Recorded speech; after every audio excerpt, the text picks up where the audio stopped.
Nunca antes la frontera había tenido la tecnología que tiene ahora. ¿Que es suficiente? No, debemos de invertir mucho más. Pero en 20 años no se hizo nada.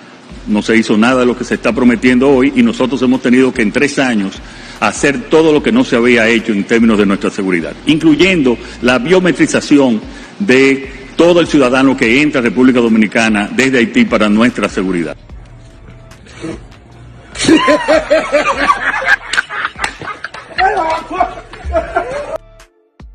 Bueno, mi gente, dicen los militares de que Luis Abinader le ha dado todo el equipo, que ellos tienen todo preparado, de que tienen muchos camiones para cuidar la frontera, tienen helicópteros, tucanos, de todo. De que Luis ha dado todos los equipos prácticamente, dice, señores, pero ¿de qué vale tenerlo todo? Tener, de que camiones, tener vaina táctica, tener drones y de todo, si al final usted no puede hacer nada. Porque usted sabe que aquí existe una ley que la puso Danilo Medina, que si un pití corre hacia acá, señor, un ejemplo, si par de militares ven 20 pití corriendo hacia RD, desde Haití hasta RD, señores, esos militares no pueden hacer nada contra ellos, no le pueden disparar. Ese decreto lo firmó Danilo Medina, señores, que aquí ningún militar puede dispararle a ningún pití. You have me here. And so guys, let's ask him some questions. Bro, me personally, I read the news and they portray you as the worst person, not only from IT, but on the whole Western Hemisphere. They portray you as the most notorious gang leader. And now I want to ask you, who are you? You understand me? Yeah. You understand? Non, moi c'est Sigue chérisé. Et mon tissu non barbecue. Et on fait dans Port-au-Prince, 30 mars 1977. Et moi j'étais marié, moi j'étais une petite fille qui va avoir 18 ans. Et qu'on a moi divorcé. On passé 14 ans dans la police nationale d'Haïti. Et j'ai fait partie de 16e promotion police nationale d'Haïti. Après, je suis rentré dans une unité spécialisée qui c'est UDMO, unité départementale et de maintien d'ordre. 14 ans dans la police et qui a servi le pays, a gommé contre gang, a gommé contre bandits. Je dis, j'ai un discours qui dérangeait suite avec menti, organisation de l'Amonioté fait sous moi, suite avec menti et politiciens ont fait sous moi, côté que vous avez mis nom dans le massacre la Saline. Et que vous dit ont été tués presque 71 personnes le 13 novembre 2018. Et là, on mettait dans le massacre la Saline, parce que même qu'on a fréquenté la Saline, parce qu'on a accès avec côté que la Saline. In November 2018, La Saline, a poor neighborhood in Port-au-Prince, saw one of Haiti's worst massacres. More than 17 people were killed in a violent attack where gangs armed with machetes and guns destroyed homes, leaving bodies in the streets. The media quickly blamed Jimmy Cherizer, or Barbacue. However, this massacre wasn't just gang violence, it was deeply political. At the time, protests against President Moise were growing, and La Saline was a key area for the opposition. Many believe the massacre was orchestrated to crush the protests, with some suggesting it was done with the help from corrupt police and government officials. While Barbacue denies any involvement, the massacre remains a tragic symbol of the power struggles and corruption that plague Haiti. Après révocation, on vient un système non puissant, un système injuste, un système apartheid, un système raciste, un système qui ouais 5% de monde qui contrôle toute richesse pays pendant 95% de monde dans la population à vivre la misère, à vivre la crasse. Pour qu'avoir les gens regarder bon la caille là, on regarder les conditions où on vivre. Et plus je avance avant et plus je contrôle côté qui plus mal toujours. Et dans des conditions misérables pour nous vivre. On a décidé de prendre les armes et que pour nous mettre contre le monde. Les WAP dénoncé 5% de 95% de richesse paysan et qui met un système raciste, un système apartheid dans le pays. Le monde a grand pile l'argent, le monde est puissant. C'est normal pour nous faire passer comme plus gros chef gang qui gagne en Haïti pour me dire dans les Caraïbes. Nous juste à demander une meilleure condition de la vie pour les gens qui sont mal. Ça, je demandé l'hôpital et que pour moun yo, nous pas accès à l'hôpital. Je dis un discours ça moi gagne, son discours qui dérangeait oligarque yo. Et puis discours ça va le faire de moins puis gros chef gang et qui gagne dans Caraïbes là. Mais j'aimerais toujours dire, on même un qui modèle. Che Guevara. Che Guevara. Martin Luther. Thomas Sankara. Thomas Sankara, condition la vie moun pas bon. Politiciens traditionnels yo avec oligarques yo et yo même qui mettent pays dans misère li aujourd'hui avec complicité communauté internationale là, spécialement les États-Unis, Canada, la France et c'est moun ça qui mettent pays dans misère li aujourd'hui. Moi-même je dis à ma pour me contre système injuste ça est normal et que pour faire passer pour plus gros chef gang qui gagne dans le pays. Mais j'aime toujours dire, si c'est parce que m'a demandé de l'eau potable pour les gens qui vivent mal, si c'est parce que m'a demandé l'école primaire gratis pour tout ces gens, si c'est parce que m'a demandé caille pour nous aider, si c'est parce que m'a demandé travail pour les gens qui sont dans le quartier défavorisé, qui fait dire que c'est plus gros chef gang, je n'ai pas de problème prêt pour mourir comme plus gros chef gang. After Haiti won its independence in 1804, France did something unbelievable. They demanded Haiti pay them for the loss of their property, which was actually the enslaved people they could no longer exploit. So Haiti, a newly freed nation, was forced to pay its former colonizers 150 million gold francs just to be recognized as independent. And here's the craziest part. Haiti didn't have that kind of money, so they had to borrow it from French banks at high interest. This meant that Haiti was paying back the people who enslaved them with loans at high interest from the same people, and it took them over 100 years to repay. This independence debt drained Haiti of its resources and left the country in a cycle of poverty that still affects it today. But Haiti's struggles didn't stop there. In 1915, the US invaded without any invitation, taking control of the country's finances. American forces stole the entire gold from Haiti's reserves and shipped it to New York. For nearly 20 years, the US occupied Haiti, rewriting its laws to serve American interests and forcing Haitians into labor. Between France's ransom and the US occupation, Haiti was trapped in a cycle of exploitation that shaped the country's future. I think I've never heard any story like that. Someone goes from a chief police officer fighting the gangs, fighting the bad people, to change, to go against the police that he was serving before. This never happened before in the history. It's like a movie. What made you change? La police fait partie de ça nous reste avec tout le système. Ça c'est côté mon vivre, dans le quartier côté mon vivre. Est-ce que dans côté mon vivre? Ça c'est quand côté mon vivre. What you say? Those are houses where actually the people are living. Sad. Terrible. It's freaking crazy, man. J'ai regardé là, people live there. ça c'est quand côté mon vivre. Rubbish, trash everywhere. Je dis et histoire moi-même dans la police qui t'a boumé contre gang à bandit et puis je dis je vais boumé contre la police. Je ne vais pas boumé contre la police. Je vais boumé contre le système. Mais la police Defend le système. C'est rester avec le système. La police vive du système. So, le fait que moi attaquer le système, le système utilise la police pour boumé. Utiliser la police, si. Moi-même, je n'ai pas le choix parce que ils utilisé la police pour assassiner. Et je tiens, pour me défendre tête, moi, je ne vais pas quitter la police pour assassiner. Je ne vais pas quitter le système là assassiner. Et je tiens, moi-même, je suis obligé. Et pour moi, contre le système, même pas pour me contre la police. Parce que la majorité des gens qui sont dans la police dans le pays, c'est les gens qui sont dans la zone, dans la zone qui vit mal. Dans le monde défavorisé, est-ce qu'on est là? Ouais. Fuck, guys, look at these conditions, man. This condition of IT, and he says he's fighting the system that made IT to have these conditions. So from his point of view, he's fighting a system of oligarchs, few people who have made the country like this. Bro, I read the history of IT. France put a debt of you guys after you liberate yourself, put a debt for 200 years. Then USA came here, stole the gold from you guys. Never free. Never free. You're right. Ça dit, on dit exactement la vérité. Nous pas obligé de camper la caméra là, nous obligé de fermer la caméra. Nous pas obligé de fermer la caméra après. Ah, yeah. Just for a moment.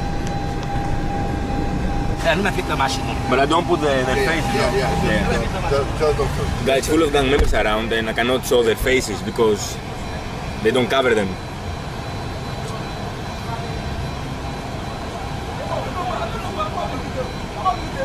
Guys, all of them bunch of kids with guns, and the way now they see him, wait, bro. Like a dad. Yeah, he's like a dad. He's literally like a god. He's like their dad and God. The way they hug him and they look at him and they shake his hand means he's taking care of them at least. Ok. Caméra au cas où fait qu'on y Ok. Vous connaissez pas pays toutes sorties correct. Là nous faisons pour mes français nous indépendance nous.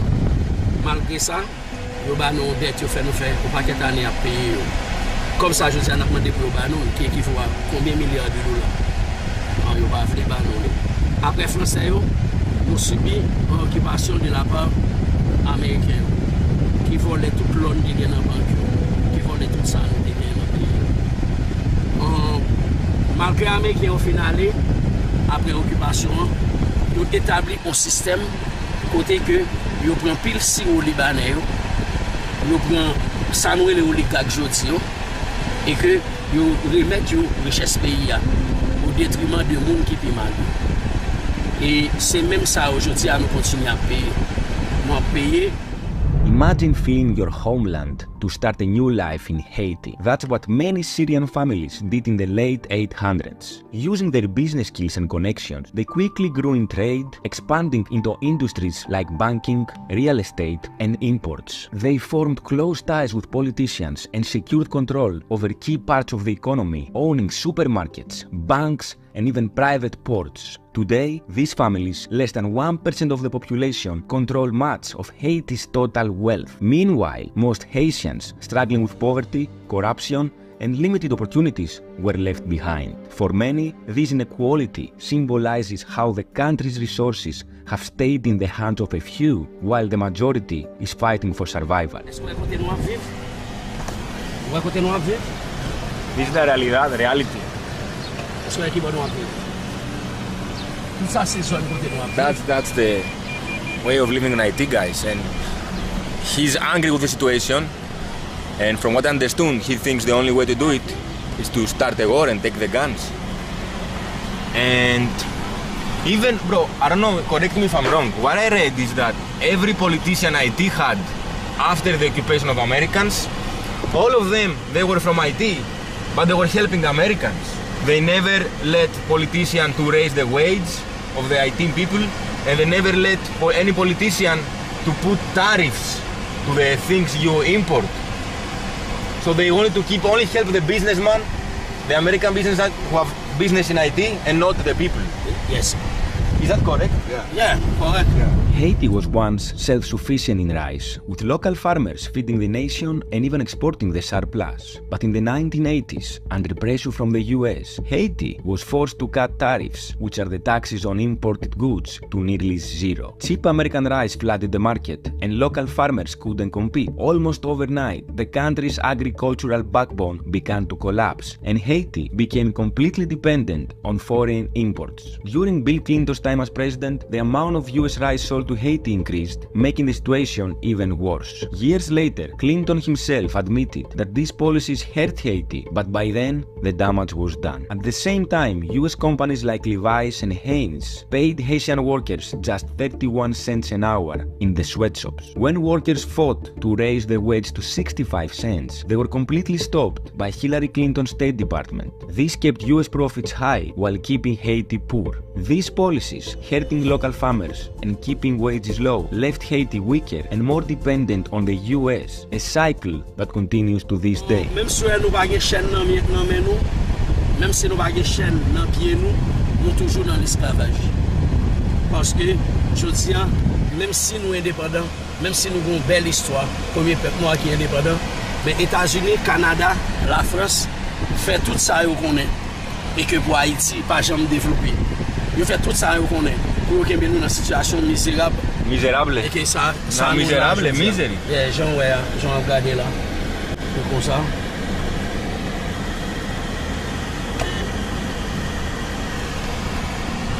Ok.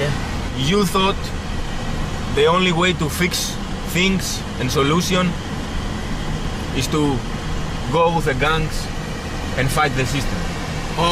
In your brain. Yo, les nous gang. Mais non, You are not a gang. nous sommes pour armés. Nous avons une vision, nous avons une idéologie. Mais même personnellement, moi je dis que ce soit Haïti tourne au paradis pour nous toutes, ou bien que nous-mêmes qui des âmes, nous avons fait le tourner en enfer pour nous toutes. Are you a patriot? Of course. You love your country? Of course. That's what I see. Moi, je paye ça en pile. Et moi, je paye ça en pile. Moi, je paye ça dans le cœur. Et tout rêve, moi, c'est mourir là. C'est mourir dans le pays. Ok? Ça, c'est rêve, ça, c'est objectif. Moi, je paye. Et les regarde des situations où nous vivons, ça a déchiré quand même. Et la meilleure façon pour me retirer le pays dans la misère là, pas aucun mouvement pacifique qui a retiré le pays dans la misère là. Je vais oublier mon trou côté Jean-Jacques Dessalines enterré, Papa Nation. Je vais montrer côté Jean-Jacques Dessalines enterré. Est-ce que vous avez Papa Nation enterré? Est-ce que vous avez devant? Est-ce que vous avez Papa Nation enterré? The guy who freed the Haiti. He was buried here. Yeah.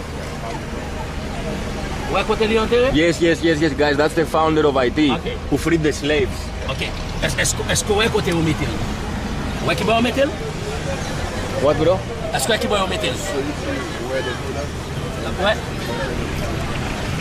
Où est-ce que vous mettez? Vous mettez des salines. Vous mettez des salines côté qui gagne fatra. Vous mettez des salines côté qui gagne un pile fatra. Jean-Jacques Dessalines led the largest successful slave rebellion since Spartacus and Roman Empire. But unlike Spartacus, Haiti's fight ended in victory. In 1804, Dessalines and his army of former slaves defeated the powerful French forces of Napoleon Bonaparte, creating the world's first independent Black Republic. But this victory came at a price. Global powers, including the United States and European nations, still relied heavily on slavery. They were scared that Haiti's success would inspire enslaved people in their own colonies to revolt. As a result, they refused to trade with Haiti, isolating the country economically for decades. Dessalines remain a symbol of resilience, the fight against oppression, and the power of people standing up for their dignity and freedom. C'est parce que Français, nous pas avec caméra. Yes, you know, yeah, I will hide face, no problem. Raison qui fait ça, c'est parce que les Français sont racistes. Ils n'ont pas jamais pardonné des salines pour gens nous battre l'armée Napoléon, qui était l'armée qui était plus puissante. Gens nous prennent l'indépendance nous sur eux, avec ZAM même.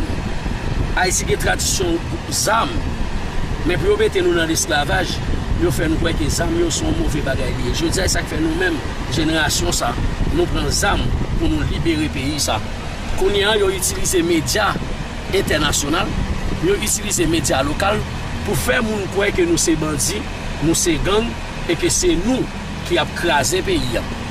Mais au fond, ce n'est pas ça lié. Vérité, réalité, c'est États-Unis, Canada, la France, mélangés avec oligarques, mélangés avec politiciens traditionnels qui mettent le pays dans l'état les jours là comme ça. Nous-mêmes, nous obligés de prendre des armes pour nous gommer contre le système. Ça. Nous obligés de prendre des armes pour nous gommer contre le système. Ça. Et ça qui est important pour moi-même, c'est en Haïti, côté qui travaille. Même dans le passé, il était nous la perle des Antilles. Même Jean-Thomas Sankara te dit, moi plutôt joindre de l'eau pour tout le monde, au lieu de joindre champagne pour un petit groupe. Bro, you know what's for me very interesting and unique? How, okay, you left police, but how can you convince the enemies, the gangs that you were fighting, how can you convince them that you're now a good guy and you are with them? How? Because that's difficult. You must be genius. I don't know. That takes brain. It's not easy. How can you convince them? How? Les bateaux bagaille qui vraiment facile. Au commencement, yo te un pile crainte de moi, faire confiance. Et avec le temps, l'aime venir parler avec eux, l'aime commencer à expliquer aux réalités pays. Parce que même si on est amené, on va comprendre le système là. Je te pensé que c'est moi-même, c'est moi qui semblait qui est ennemi. Mais ça demande mon petit temps pour me parler avec eux, pour me convaincre. Et même moi-même, tout-même, j'ai avant, je ne sais pas comprendre comment faire, je viens faire confiance comme ça. Honesto, confiance. Yeah. Mais je pense que 107 millions, Jean-Jacques Dessalines derrière tout ça. Je pense que c'est 107 millions qui connaissent l'union fait la force qui te bat nous, indépendance. Et 107 millions, avec ça, et fini faire ou pas quoi, non, moi. Je dis à nous mettre tête ensemble pour nous faire une bataille pour nous libérer ça. And how you make them stop fighting with each other and focus on one goal altogether? That's difficult. Yeah. Because they had fights before you, they had fights. Yeah. They were enemies. Yeah. Et c'est... You inspire them. Non. Inspiration. Je dis à moi essayer d'expliquer que c'est pas mon monde qui est dans le quartier populaire, c'est pas mon monde qui est dans le ghetto qui est ennemi. Nous ne pouvons pas prendre des armes pour nous tuer l'autre. Pour que ça nous pas prendre des armes, nous utiliser contre les bourgeois, contre les oligarques.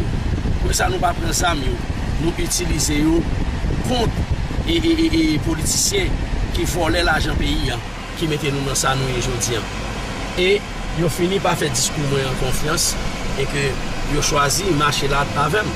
Et peut-être ça, ils ont toujours pris toute disposition qui est éclatée entre les groupes armés. Parce que c'est dans tête ensemble et dans l'union fait la force, nous te prenons l'indépendance.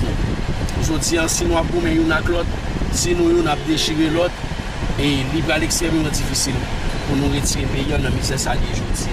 You know, bro, most leaders who lead in groups, politics, gangs, football team, whatever, all the real leaders always stay back and they give orders. What impressed me is like, why you have your face out there? The whole world can see your face, but all of your soldiers, all of your people are covering their face. And also, if there is a fight, you're always going first. Je pense que je suppose que c'est le premier monde qui a par exemple.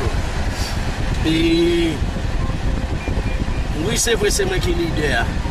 Mais mentalement, je suis présent sous terrain, les gongoumés, les moi-même en personne, moi là, je suis présent. Je pense que ça a motivé l'équipe, ça a motivé tout le monde en plus. Et naturellement, je suis me cacher pour faire série de bagailles. Naturellement, moi comme ça. So, je suis senti mal à l'aise pour moi me cacher un côté et puis pour moi quitter soldat dans la rue pour continuer. Peut-être ça, moi-même, je prends un exemple. Peut-être ça, je prends devant pour me faire un exemple, un bon leader et que comment pour nous mener tout, comment pour nous faire bataille, nous devons faire. In the history, we only see this in the leaders of the past, never nowadays. Yeah. That's unique. So, but you know something, whether it's right or wrong, I don't know. But I just see someone who, what he preaches, he does it. He's in front. He's risking his own life with what he believes. Parole pas de différent des actes qu'on commet. Mais même You have to respect that. I respect that because ça me dit ça qui saute dans bouche et nous même moi faire. what's your dream in life? Your dream. Rêve moi c'est un monde yo suspend dormir même côté à bête. Parce que côté en Haïti moun yo a dormir même côté avec bête. Rêve moi c'est un pays côté jeune femme à jeune garçon pas obligé à faire prostitution pour une assiette manger. Rêve moi c'est un bel Haïti. Un Haïti côté que les a parlé de lui dans le journal dans le monde entier pour y faire louange pour lui. Un Haïti côté touriste à venir visiter. C'est rêve moi ça pour Haïti. Et Haïti ça me dans la tête moi. An basen ap desan nou ka desan. Go down? Yeah, yeah. Okay, guys, we go down. You can see here, it's full of guns in the car. Okay, we go out now.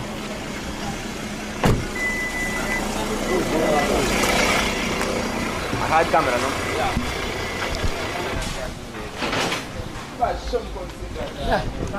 Use the camera. I can use the camera here, no? You can use it right now. Bro, what's your biggest fear in life? Your fear?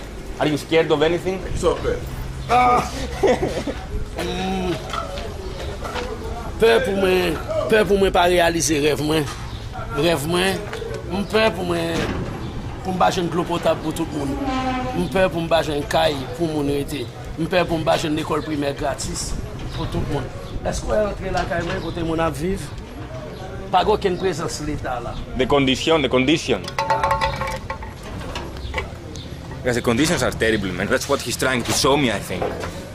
That nothing works in IT. Nothing exists. Bro, this is worse than third world country. It's terrible. I don't know if we're safe here, to be honest.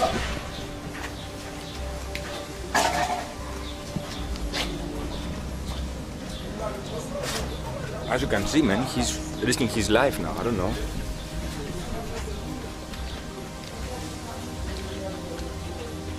Fucking hell. As you can see, this is a...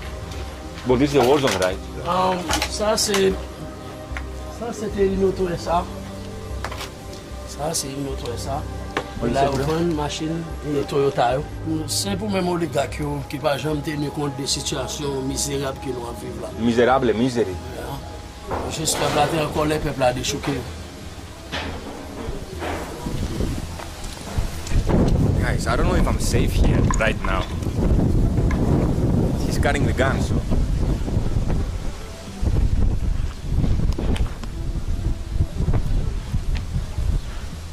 Est-ce que vous faites attention aux policiers qui ont tiré sur moi là? You're police, you know. Les policiers qui ont base la police devant là. You know how they operate, you know how they think. You always one step ahead. Bro, what this means? This. Oh, I don't know. Not your family? No, it's just a gift. Looks good. Bro, are you afraid of death? No. Nothing. No. Because tant pour moi vivre, tant pour moi vivre et puis pour moi regarder monde qui vivent dans condition ça. Puis tout monde me fait. How do you want to be remembered? From your kid and from your people? Là je sais mais les mourir pour mon songer comme monde qui était goumé qui cause jodi a yo bon pi bon condition la vie. Condition la vie que me gagne jodi hein. M'a goumé pour moun qui vinn derrière génération future là qui venir pour pas gagner dans même condition avec moi. Et m'a goumé pour me quitter ça pour yo. On l'autre Haïti, côté qui y a vivre bien, on Haïti côté qui gagne l'eau pour boire, gagne caille pour. Bro, does he have money? Like if he wanted, he could just disappear if he want to. Do you have money yourself? M'pa gen l'argent, même penser m'capable m'gagne assez pour moi vivre pour tête moi. Parce que j'ai assez quoi pour moi, parce que j'ai assez moyen pour moi manger, pour moi habiller, pour moi vivre pour tête moi. Parce que j'ai assez quoi pour me vivre dans anti dans n'importe quel petit pays dans le Caraïbe, parce que j'ai assez quoi pour me vivre dans ce pays ça. Mais je dis c'est pas ça qui est important pour moi. C'est pas même non vivre luxe, c'est pas vivre bien, c'est pas ça qui est important pour moi. Ça qui est important pour moi c'est ouais majorité peuple moi à vivre bien. Je sais à qui fierté un haïtien gagne même sous millionnaire, même sous milliardaire, l'on regarde les conditions de la vie moun nan kayou, l'on regarde l'état pays ça, l'on regarde les gens moun ap vivre dans pays ça. L'on regarde les conditions moun ap vivre. Même si m'gè comme qui fierté pour moi. Bro, tell him like, I've been to third world countries, but this looks way worse. Unlike any other third world country, the conditions of people and what I see. Ça m'a monté là par rien. Il va série de l'autre quartier si m'mène là-dedans. So this is nothing. Yeah, it's way worse than so many other neighborhoods that it could take you right. Si moi aller Cité Soleil avant, si moi aller la Saline avant, si moi aller Cité Soleil avant, si moi aller la Saline avant, côté qui ont dit me fait massacre là. On voit que condition la vie moun sa yo pi mal que gens ouais moun boy ici là. Bro, who we can blame first? IT, corrupted politicians, USA, France, who has the biggest blame for him? Il y a trois personnes responsables de la condition Haïti et Haïti. Premier groupe responsable de misère nous, c'est les États-Unis, Canada avec la France. Deuxième c'est les oligarques. Troisième c'est les politiciens. C'est trois groupes qui sont responsables de misère. Ça qui passe dans le pays à Négazamio, c'est juste un petit goût de l'eau dans la mer. Ça qui est dans le pays, je ne sais pas qui est responsable. C'est les États-Unis, Canada, la France, oligarques mélangés à politiciens. If tomorrow he's of this country president, what he's gonna do? He has any plan? Changer le système qui est là. Le système qui est sous peau, et sous couleur peau, et sous classe sociale qui dit, qui sont caillés. Bah, tout le monde même chance. Depuis que nous les formé, les éduqué pour ça. Depuis que nous les honnête, les crédibles, nous avons les chances pour les travailler dans le pays. Changer le système économique que nous gagnons là. Et le système bancaire nous gagnons son système pourri, son système sensi. Et le système bancaire nous gagnons là, menez-nous dans ça nous est là aujourd'hui. Nous avons changé le système éducatif. Les gens ont formé les gens à l'école, ils ont formé pour les esclaves, ils n'ont pas formé pour les pays. Bro, you know, Greece, my country, was slaves from Turks 400 years. When Greece freed from slavery, only one country approved rebellion of Greeks. You know which country was? Haiti. Out of the whole world was your country. Dessalines te dit, Dessalines papa national, il te dit comme ça que n'importe qui est esclave, n'importe côté sur la terre, il pour arriver en Haïti ou libre. Haïti c'était liberté. Haïti était qui pas d'accord esclave là. Et c'est ça que fait États-Unis, Canada avec la France. C'est ça que fait vous faire pour vous connaître, pour vous qu'aimer Haïti dans la misère liée là aujourd'hui. Je pense que aujourd'hui, nous avons besoin de monde pour Jean-Jacques Dessalines. Je pense que aujourd'hui, nous avons besoin de monde pour Ibrahim Traoré. Je pense que aujourd'hui, nous avons besoin de monde pour Thomas Sankara. Je pense que nous avons besoin de monde qui est patriote, monde qui aime le pays, monde qui porte le pays dans le cœur. Je pense que nous avons besoin de monde comme ça. On ne peut pas filmer, monsieur. Ah, si. Again, guys, gang members, they all treat him as a god. That's unreal. Which figure inspired you when you were younger? Which person inspired you? Little Barbacue had an idol, not now, when you were younger. Jean-Jacques Dessalines aime bien philosophie de Dessalines. Peut-être que vous voulez tout ça, ou bien j'en oublie là. On paquet de beaux exemples devant. Le samedi là, nous avons Ibrahim Traoré. Et puis petit moi mais Dessalines. Ça tient moi l'autre monde que Jean-Jacques Dessalines. So if someone say, no, it's all a lie, you just want power and money. If someone says that, and someone tells you, would you be okay? You stay in prison, but IT becomes amazing again. C'est moi dis ça, mon capable. N'importe milliardaire qui est sur la terre. N'importe groupe milliardaire qui est sur la terre. Qui dit n'a mettre globe haïtien. N'a mettre l'école primaire pour petit nous yo. N'a mettre bon gens à l'université. N'a mettre bon gens à l'hôpital. N'a mettre caille pour nous aider. N'a mettre travail, n'a mettre en route. N'a développer Haïti. N'a signé un papier. N'a mettre dans prison que nous voulons. Et puis qu'on a libéré le pays. Même moi prêt pour me bailler film. Je prêt pour me passer reste film dans la prison pour payer ça. Mon capable quoi ça. Mon capable jamais quoi ça. Mon cas toujours dit on vient même genre politicien yo, m'a parlé tant pour politicien. Non bon politicien, nous sommes des gazam. Nous sommes qui aiment pays, nous sommes patriotes. Patriote. Est-ce que je arrêter ma vivre dans condition pour moun la kay men à vivre dans état ça. Côté nous regarder là, ça c'est côté moun à vivre li. Ouais ça? Condition is terrible. Ça côté moun à vivre. People live there. Yeah. Côté moun à vivre, moun à dormir. Je me la rue encore. Even if he dies. Yeah, qui était dans prison pour la vie. seulement, on a bonne nouvelle, on a vu une vidéo, on a montré une photo. Haïti changé, Haïti gagne de l'eau, si mon va à l'école. Haïti pas de pile gang à zam. Haïti qui travaille. Mettez-moi dans la prison pour la vie.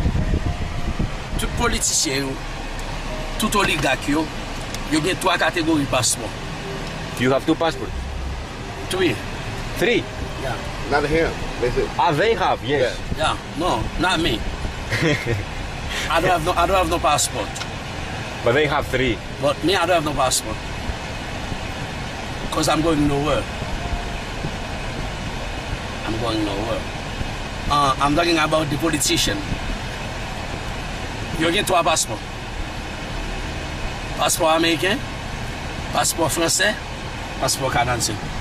And they go wherever they want. N'est pas de problème qui est dans le pays.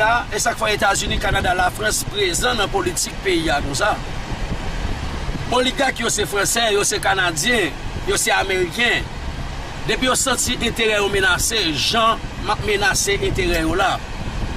Ils fait appel avec journal américain, journal français, journal canadien pour dire que c'est gang, c'est assassin, m'a tué moun. Parce que ils senti que moi menacé intérêt yo. Qu'on a qui ça yo fait, yo les papa yo. Qui moun qui papa yo? États-Unis, Canada, la France. Et puis politiciens nous yo suivent oligarques yo. Puis il faut des passeports américains, passeport français, passeport canadien. N'importe si problème qui gagne, et chaque fois, on demande pour des forces étrangères qui entrent dans le pays. Parce que les forces étrangères qui viennent, ce n'est pas condition la vie qui peut mal venir changer. Les forces étrangères qui viennent, ils viennent protéger l'intérêt citoyen américain, intérêt citoyen français, intérêt citoyen canadien, pas intérêt par nous. Je sais à nous-mêmes, ça doit symbole liberté nous, ça doit libérer nous dans l'esclavage nous là. Est-ce que j'ai mon bon la caméra, j'aime tout la vivre. Chaque jour, il faut me dire quoi pour me bailler pour manger. Chaque jour, il faut me voir mon à l'hôpital. Chaque jour, il faut m'aider des petits gens qui piment mal à l'école. Les gens qui mourent, il faut que m'aider des familles faire enterrement mon ça. So do you sleep? That's my question. Do you sleep? 4 hours, sometimes 3 or 4 hours per day. And someone is protecting you, no? Always. You're not alone. Prends soin communauté, prend soin de moi. Ce n'est pas seulement les gazam qui a fait, c'est toute la population qui toujours a fait. Bon, il va arrêter. Has he ever been out of Haiti his life? Has he ever traveled out of Haiti? Une seule fois en 2003. Dans la République dominicaine, une seule fois en 2003. Les Sam travaillent pour une compagnie chinoise, une compagnie taïwanaise. Nous avons passé 6 mois en République dominicaine dans la formation pour être capable de venir travailler pour la compagnie. Depuis les Sam, je n'ai jamais quitté le pays. Et je pense que je n'ai jamais quitté le pays encore. Pas filmer, monsieur. Yes, bro. Bro, the media they say, not the media, they say that he's killing civilians, he's burning people's houses. What's his reply on that? Like the media, when I search your name on Google, they say barbecue, killing people, good people, burn houses. The media. What is? I don't know. What is your reply to that? I have to ask you. And also, je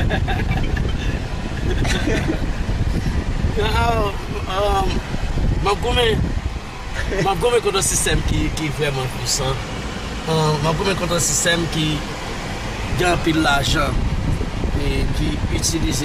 Première fois que je prends dans les médias internationaux, dans son journal américain, qui vient, qui font une interview avec et puis qui dit dans le journal, samedi dans l'interview, il va mettre, il met à faire parler. Il dit pour ça, son monde qui est prêt pour me bailler, si mon zam.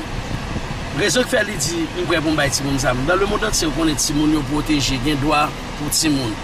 Depuis on dit ça, le monde entier parle beaucoup mal. Bon, mais est-ce que me bailler mes problèmes pour ça médias internationaux a dit de moi? Non. M'ba care de ça médias internationaux a dit de moi. Moi plus care de gros moun bagay pour yo. Moi plus care de kay moun bagay pour yo rete. Moi plus care de l'école primaire gratis qui bagay pour ti moun yo. Moi plus care pour jeunes filles jeunes garçons qui sont obligés à faire prostitution pour qu'ils manger pour manger. So, m'a aidé ça média aussi parce que nous connaissons ces oligarques qui utilisent. So they're just lying. Yeah, I said they're lying about them. My other question, bro, like me, again, I read the IT history and I realized in the history always oligarchs and businessmen were funding gangs to do their favors. So if G9 is a gang, do they get funds from an oligarch as well? C'est eux qui gagnent, c'est eux qui financent les gangs. Oligarques qui créent les gangs, là ils pas voulu l'autre businessman pareil faire compétition avec eux. Ils voyaient l'argent, ils voyaient les armes dans le ghetto. Là ça même des policiers qui ont bombé contre gang, ils veulent comprendre le système là. Now to you, guys, you can see here. That's the guy I'm next to it. It's here on a graffiti. You did that? You? No. Population qui fait. The people know. You look like a Che Guevara there. With a star. With a star. Yeah, effectivement, c'est oligarques qui créent. Oligarques et politiciens qui créent tout gang qui gagne dans le pays. Oligarques qui créent gang, ils ont besoin de créer business l'autre oligarque pareil. Ils ont besoin de faire l'autre oligarque pareil pour ne pas venir investir dans le pays. Ils ont besoin de faire l'autre nation pour ne pas venir investir dans le pays. Ils ont gagné l'argent, ils ont gagné les armes. L'autre groupe qui crée gang, c'est les politiciens. Les grands gouvernements qui sont au pouvoir, par exemple Jovenel Moïse, qui est sous pouvoir, l'État prend une décision contre les oligarques qui ont tout privilège. Il était après tiré privilège dans les oligarques. Qu'est-ce que les oligarques fait? Ils ont créé une opposition, ils ont baillé l'opposition l'argent. L'opposition, qui ça le fait? Ils voient l'argent dans le quartier populaire, ils voient les armes, ils voient les balles, et puis ils ont créé un groupe armé pour déstabiliser Jovenel. Là où tout ça, on ne va pas voir Jovenel aller, finalement, ils sont obligés d'assassiner. Après la mort de Jovenel, gang ont été créés, groupe armé ont été créés, viennent autonomes. Ils viennent faire un peu d'argent dans le kidnapping, ils viennent faire un peu d'argent dans le détournement de marchandises. Quand il y a gang, ils viennent autonomes et qu'ils ne viennent pas contrôler gang. Yes, that was my question, because I read about the history of IT, that's how they operate. Yeah. In my brain, innocent, naive, dumb name, I'm thinking, okay, so who is funding you then? Yeah. Someone has to be funding you. Yeah. They use it to stabilize the country as well. Grand pile monde qui croit dans la bataille, grand pile haïtien qui dans la diaspora qui croit dans la bataille et que moi mené et que qui ont investi, mais ça m'a fait de façon ou non l'autre. Et moi je n'ai pas le support. Mais les gens qui dans la communauté internationale m'a parlé des haïtiens qui dans la diaspora qui supportent la bataille m'a fait so, comme ça m'a arrangé moi et que moi-même pour mes armes, pour mes munitions et que pour prendre soin de monsieur qui est avec nous. Et chaque jour passé, il y a plus de gens qui croient dans la bataille m'a mené et qui rejoignent la bataille ça que m'a mené. Bon, bloc est venu maintenant. Et ouais, on va mettre bloc ça. Bloc c'est logiquement il y a 10 secondes à météo. Ça pense ça le passe mais c'est bloqué par 10 secondes de météo. C'est ça. Non. Il y a des centimes, c'est non. Il pas filmé. Il pas mettre bloc là. Yeah. What happened now? Mais si vous êtes millionnaire, pour moi, peut-être dans l'état ça, tout le monde est filmé. I read the news now, the today's news, that they're talking about bringing Kenyan army. What do you think about that? Is good or bad for you? For IT, not for you, for IT. Kenya has taken the lead in a critical UN mission to liberate Haiti from the grip of violent gangs. Entire neighborhoods remain under siege by ruthless criminals, and Kenyan forces, known for their tough and sometimes controversial tactics, have joined Haitian police to restore order. Their goal is clear: to destroy the gangs and bring safety back to Haiti's most vital areas. Can their aggressive approach truly bring peace, or will it fuel more chaos in an already fragile nation? Je pense que la mission qui a fini là, son mission qui a fini échoué. il a venu échouer parce que il n'y a pas de réalité pays, il n'y a pas de système pays, il n'y a pas de fonctionnement nous-mêmes comme peuple. Au commencement, là, ils venus là, qui ça a venu faire? On a dit ça tout à l'heure. Ils ont venu protéger les 6 oligarques. Ils ont venu protéger les politiciens traditionnels, les passeport américain, passeport français, passeport canadien. Mais ils n'ont pas porté rien sérieux en termes de sécurité pour le pays. Jusqu'à ce que il a fait même genre avec le ministre fait en 2004 là. Il a commencé à violer les filles, il a commencé à violer les garçons, et puis le peuple a pris son côté, il a fatigué, et puis il a levé derrière. Mais avant même que le peuple a levé derrière, nous-mêmes, qui avons des armes, nous qui faisons partie du groupe ensemble, nous avons considéré qui compte militaires étrangers ou des polices étrangers qui foulaient sol paysan, nous considérons comme des envahisseurs. Parce que la constitution pays est claire. Étrangers, personne force étranger va doit piler sol papa de Saline. Je dis à qui comprend qui mettait toi les États-Unis, Canada, la France, qui fait une force étrangère entrer dans le pays, n'a pas gommé contre force là. Et moun sa yo, on joue, n'a pas pour poursuivre moun sa yo la justice pour des traites comme moun qui te trahi le pays, qui te trahi la nation. Alors peut-être c'est là que moun trouve moi sadique. Moun sa me pense c'est sentence extrêmement de bayo. Tout le monde qui était comploté pour te mettre Haïti dans la misère, nous y est là. Mais même on joue, si nous avons pouvoir payer ça, non même, les dernières sentences là pour tout le monde qui traite pays ça. 2016, peacemakers came here from UN and they do sex trafficking, IT girls, cholera to you. Guys, that's historical facts. Every time army from a different country came to IT, until now, end up horribly for IT. UN peacemakers arrived in Haiti in 2004, tasked with stabilizing the country after a coup. Their mission was to support political processes and maintain peace. But their presence in Haiti has been only controversial. While they were meant to protect civilians, they've been linked to human rights abuses, including violent crackdowns and sexual exploitation. The biggest scandal came in 2010 when UN troops from Nepal unintentionally introduced cholera into Haiti's waterways. Their camp's sewage leaked into a river, sparking an outbreak that killed over 10,000 Haitians and infected hundreds of thousands more. Despite being sent to help, many Haitians now see the peacemakers as a part of the problem, leaving behind a history of a complete mistrust. Chaque fois qu'on force étrangère entrer dans le pays, là où aller, où quitter plus insécurité, où quitter plus désordre, et où quitter plus d'armes dans le pays. À expliquer ça, le ministère est convenu dans le ghetto, nous baillons drogue, nous baillons nos armes. Exactly, because they give guns and in return they give them drugs and girls. So they use Les soldats kenyans sont venus, nous baillons drogue, nous baillons femmes, et puis nous baillons nos armes. you're gonna do the same tactic they did to guns, you're gonna do now the tactic to the Kenyans. Yeah. But I shouldn't have on camera. That's his strategy. No. I don't want to put a problem. Non. Moun qui pas connaît moi. Ka toujours pas connaît moi. Et m'pas besoin moun connaît moi parce que moi connaît dans tête moi. Nous sommes qui loyal. Moi pas dit bagay pour me détruire moun. Moi juste dit réalité agent là. Moi vivre système là. Les ministres étaient dans le pays, moi étais dans la police. Nous sommes sortis dans la patrouille avec soldats brésiliens. Nous sommes sortis dans la patrouille avec soldats uruguayens. Nous sommes dans l'opération avec policiers américains où ils étaient là. Nous avons formation dans les Canadiens, dans les Français, dans les Américains, dans les Brésiliens. So, les forces étrangères étaient là, nous étions policiers. Moi, je connais ça, je parle. Moi, je connais la réalité. So, en sérieux, pas venir régler. En sérieux. Par exemple, dans le quartier populaire côté nous vivons, les forces étrangères sont venues, les Kenyans sont venus.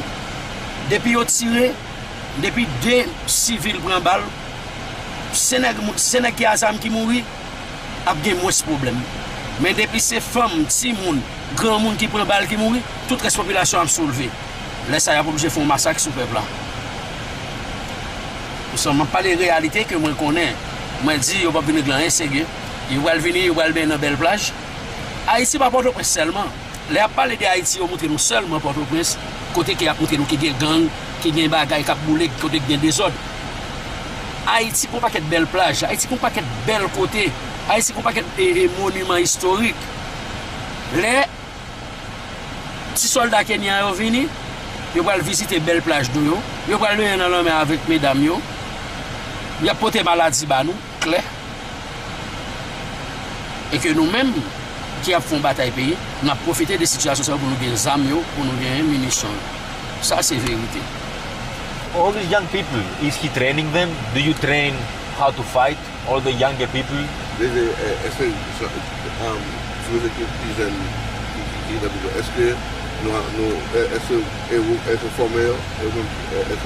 How to move, how to think, like police.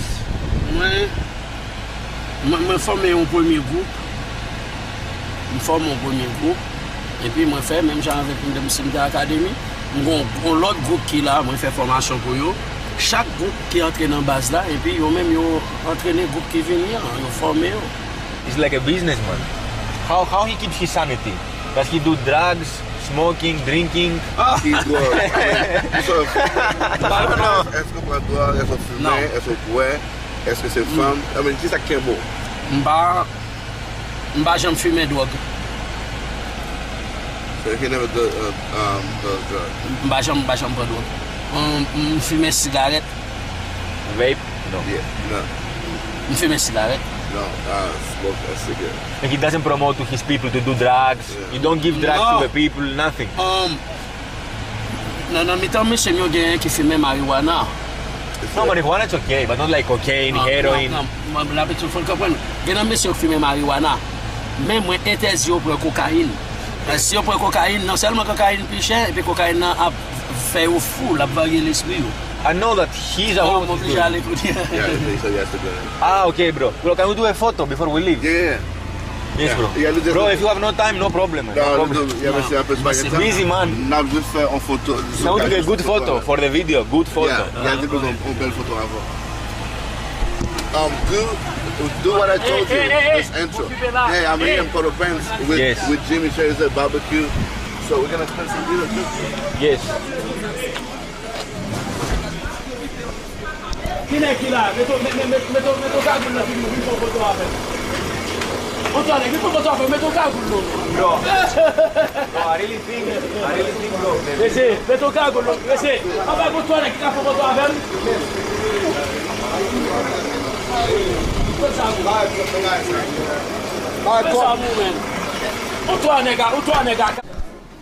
Guys, right now Jimmy has an issue. We are in the middle of a war. Literally, I didn't tell you before, but yesterday they had a fight with the police.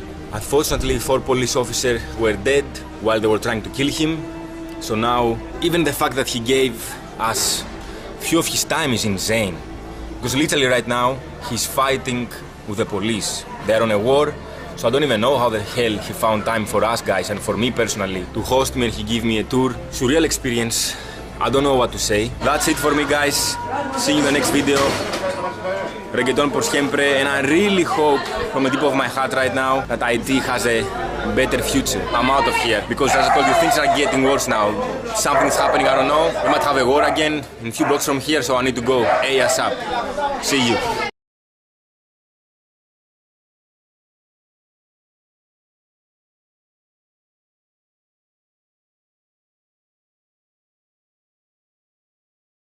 The man that's standing in front of me, Mr. Barbacue. Il dit sorti juste Toronto, Canada, pour arriver là, pour parler avec les gens qui campent devant là, qui c'est Barbacue. Je remercie pour l'opportunité ça, que pour moi parler avec tout le monde Toronto, mais tout le monde Canada en général. Okay, he thank you for giving him the opportunity to talk to the people of Canada, In the world. London, and the world. Yeah. So when I watch TV at home, I see your face on TV, and they make you look to be a very evil, scary man.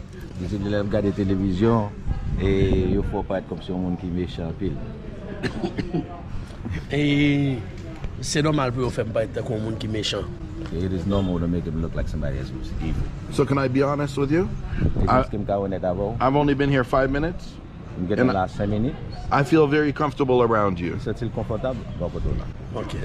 And I see how he helps the community. Et puis il voit comment aider la communauté. C'est normal pour faire pas être comme un diable. It is normal for them to make him look like a monster. Yeah. L'op dénonce son système qui corrompu. When you denounce a system that is corrupt, Yes. L'op demande de l'eau pour tout le monde. when you're asking for water for everyone, L'op demande l'hôpital pour tout le monde. when you ask hospitals for everyone, L'op demande l'école gratis pour tout le monde. when you ask free school for everyone, L'op dénonce 5% monde qui gagne 95% richesse pays. you dis ça quoi? L'op dénonce 5% monde qui gagne 95% richesse pays. 5% of people that's holding the country's wealth. The wealth. Yeah. Et normal pour faire battre It is normal to make him look like a monster. parce que système qui est son système senti. Because the system here is a stinky system. Right. Son système corrompu lié. It's a corrupt system, Il faut nous changer n'importe gens. and by any means we must change it. Et normal pour utiliser monde qui gagne un pile kob yo, It is normal to use the people with a lot of money. yo utiliser médias local yo, They use the local media, yo utiliser médias they international use the international media, pour détruire caractère. so they can destroy his character. Même gens ont été fait président Jovenel Just like Moïse they did the president Jovenel jusqu'à ce qu'il soit assassiné. until they assassinated him. Sauf que moi-même yo pas assassiner moi comme ça. Just him, they cannot assassinate him. Je dis à son système senti qui n'a dénoncé. He's denouncing a stinky system.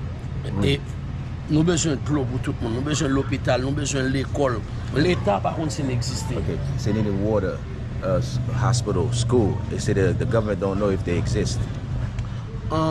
Même si Thomas Sankara a dit, Just like Thomas Sankara said, nous plutôt gain de l'eau pour tout le monde, we would rather have water for everyone au lieu de boire champagne pour tout le monde. instead of drinking champagne with a small group of people. M'ba un innocent. He's not an innocent Si person. m'était innocent, m'ba pas faire gourmet ça. If he was an innocent person, he wouldn't be able to do this fight. Même pas qu'on fait kidnapping, But he's not doing. He doesn't know how to do kidnappings. pas qu'on voler bagay moun, He doesn't know how to steal people's stuff. pas qu'on tuer moun pour l'argent. He doesn't kill people for money. Je son moun qui bail vim pour me changer He's just condition a la vie person moun that qui give. mal yo. He's just a person that give his life to help change the people's condition of life, life condition. Well, there's a war. We can hear the gunshots behind us. How far away is the war from where we stand right now? Il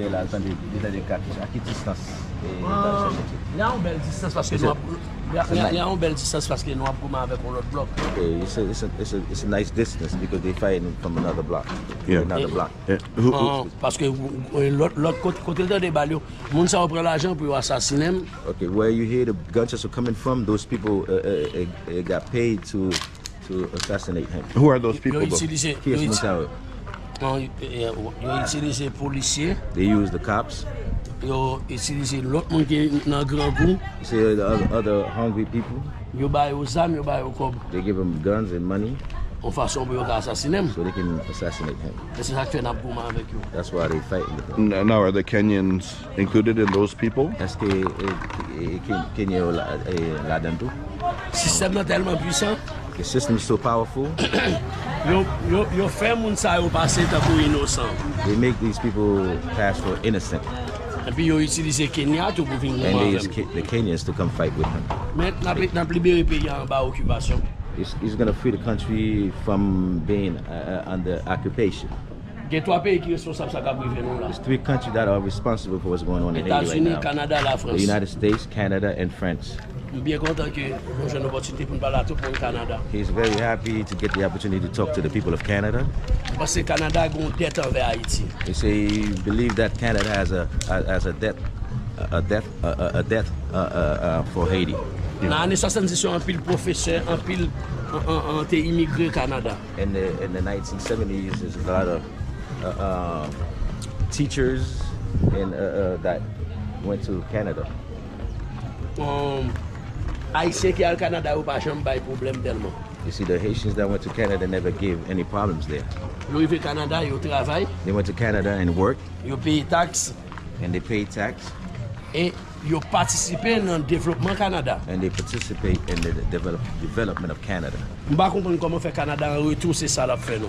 He doesn't understand why this is what Canada's giving in return. Yeah. Maybe you can go on the other side of him so I don't bump into you. Kote yon pe la nou ka gade kote bad yo ap tire ya. Say when we stay right here, we can see where the gunshots are. Oh, the smoke? Wè exactement kote ap gade la fime yo. Where the smokes are coming from. Yeah. Kote la ap gade la fime yo, la gen goume yo. Where you see the smoke shot, that's where the fight is. Yeah. And what about himself? He visits the front lines. Is he gonna visit the...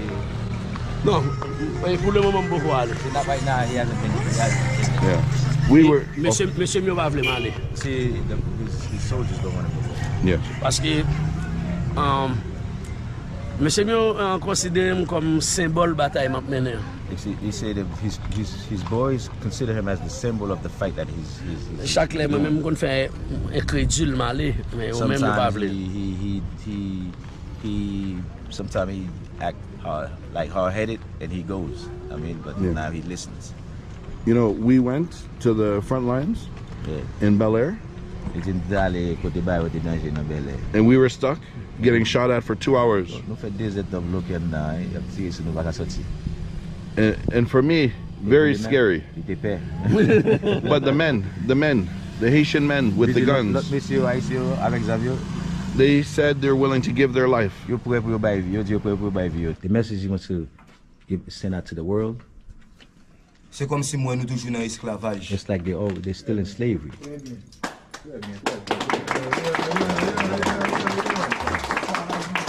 Mais juste à la même journée, je dis comme si le pays a délibéré. You would like for the country to be free today.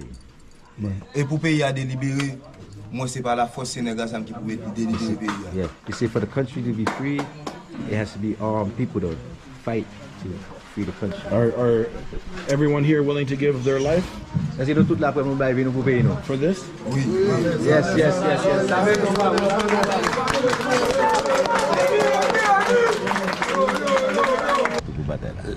Sa se realite, mwen mèm tou mwen bay film pou You see, batay that's the la. reality. You see, he himself is really. Haiti son life. gran peyi, Haiti is a big country avèk un gran histwa. with a big history behind it. Daye se histwa nou ki fè ap maltrete nou. This is because of our history is why they mistreating us today. Nou gomen kont la mi Napoleon, Because we fight against the Napoleon army pou nou pren independance so nou. we can get our independence. Haiti se esklavri bel la. With the rebels Ki pa aksepte l'esklavaj la. that didn't accept slavery, E fok nou bay peyi yon desem independance. and we have to give the country a second independence. Haiti bezon libere an ba men Etats-Unis, Kanada, la Frans. Haiti needs to be free under the hands of United States, Canada, and France. Jodi an nou bezon deside Today we need to decide pou kont nou by ourselves ki sa kap bon pou nou. what will be good for us. E Etats-Unis, Kanada, la Frans pa jam bote rien ki bien pou nou. You say the United States, Canada, and France never bought anything good for Haiti. Mbase ke nou gen ase resous pou nou devlope tet nou. Yeah, we have our enough. We have our own resources to develop in Haiti. Petet nou bagay teknoloji pou nou devlope yo. Maybe we don't have the technology to exploit those resources. Men nou pase si yo kite nou pou kont nou, But if they leave us by ourselves, nan chache teknoloji pou kont nou pou nou we'll find devlope our yo. own technology to Bonjour. Peut-être exploit c'est our ça. own resources. Petet se sa ki fè yo pe. And that's what they're afraid of. Yeah. Nou vle fini a relasyon esklav net avèk Etats-Unis, Kanada, la Frans. Yeah, he wants to stop that relation, that slave master and slave relationship with United States. When we went, Jodi an nou gon relasyon esklav met a Kanada, la Frans. Today we have a relationship slave and master with United States, Canada, and France. Se sa nan gomen kont li That's jodi what an. we're fighting against. well, when we went up in the hills yesterday to the grocery store, the big houses, I saw a lot of very light-skinned people. Se e met peyi ya. They own the country. They own the E yo country. deside tout sa ka fet. They decide whatever's going on in Haiti Sou proteksyon Etats-Unis, Kanada, la under the Frans. protection of United States, Canada, and France. E se yo menm nan pese monte al jwen. And they're the ones they're trying to go up to come E nan prive kote wa meet them. nepot They chan. want to go up there to meet them. And, Kom yo I say, pe, by no means necessary they'll get up there. They're gonna reach up there.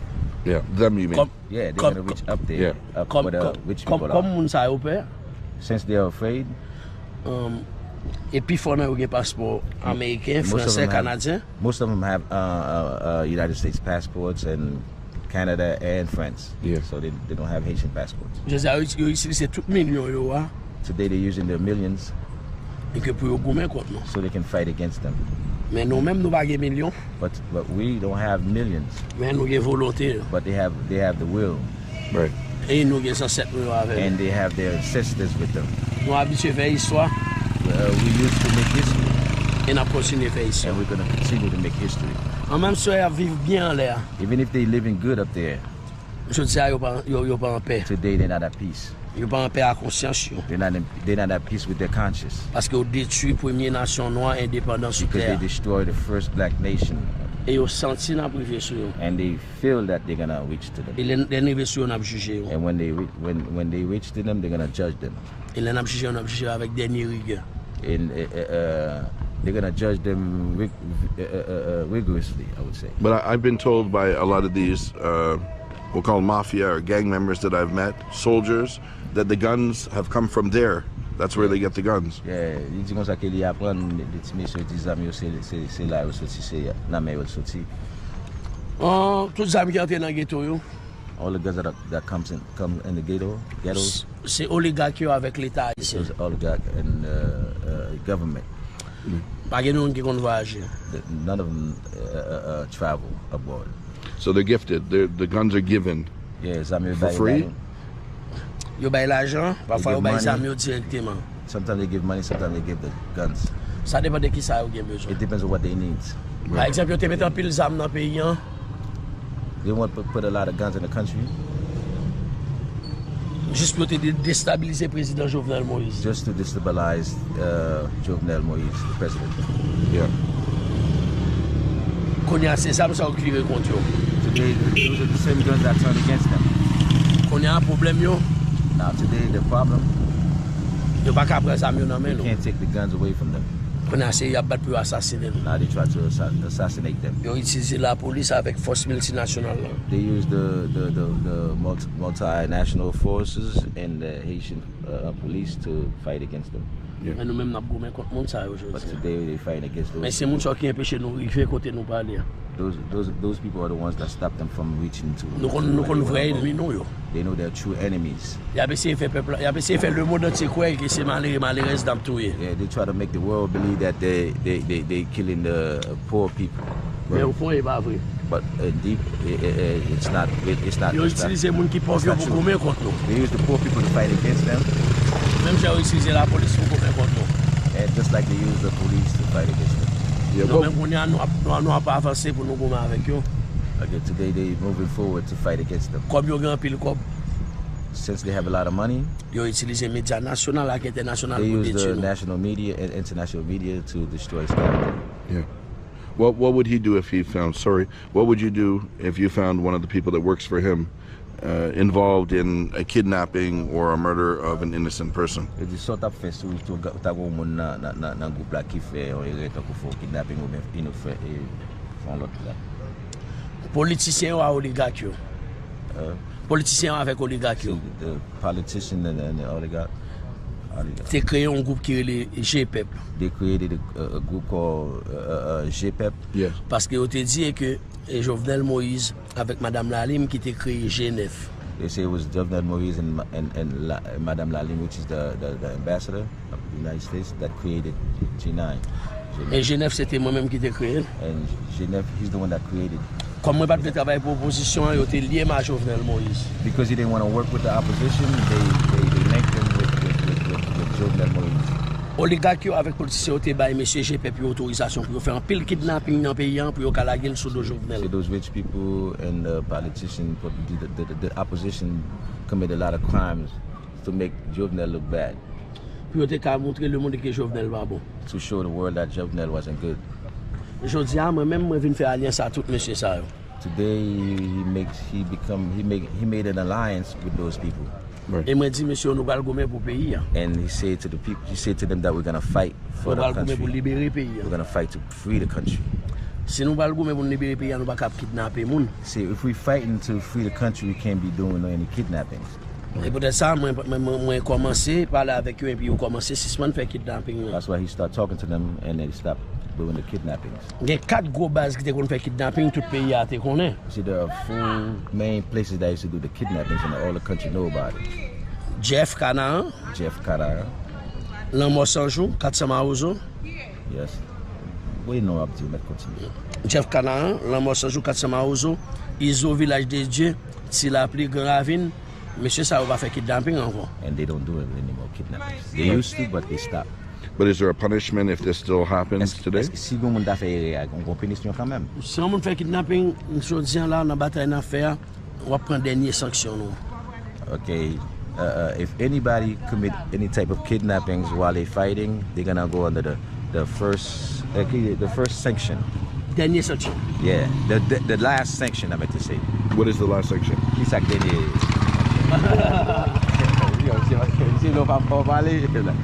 yeah, you're good, you did.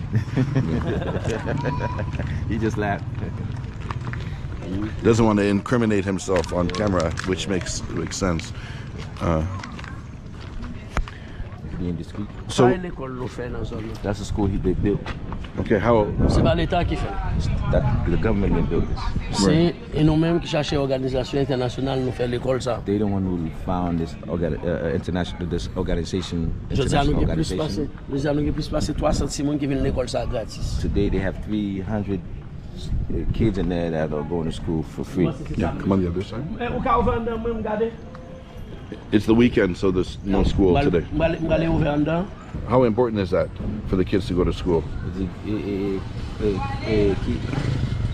Comment ça important pour continuer à l'école? Sans éducation, pas hein? Without education, you're nothing. On va pas construire un pays sans éducation. You can't build a country without education. Si nous pas mettre si moun à l'école, If we don't put the kids in school, yo pas éducation. they don't have any type of education. Dans 10 ans, dans 15 ans, Within 10 to 15 years, politiciens à oligarques the politicians and rich people va l'utiliser pour faire vivre ça. will use them to do bad things for them. C'est ça que je dis, c'est important pour nous faire plus de monde à l'école. That's why today is very important to put more kids in school.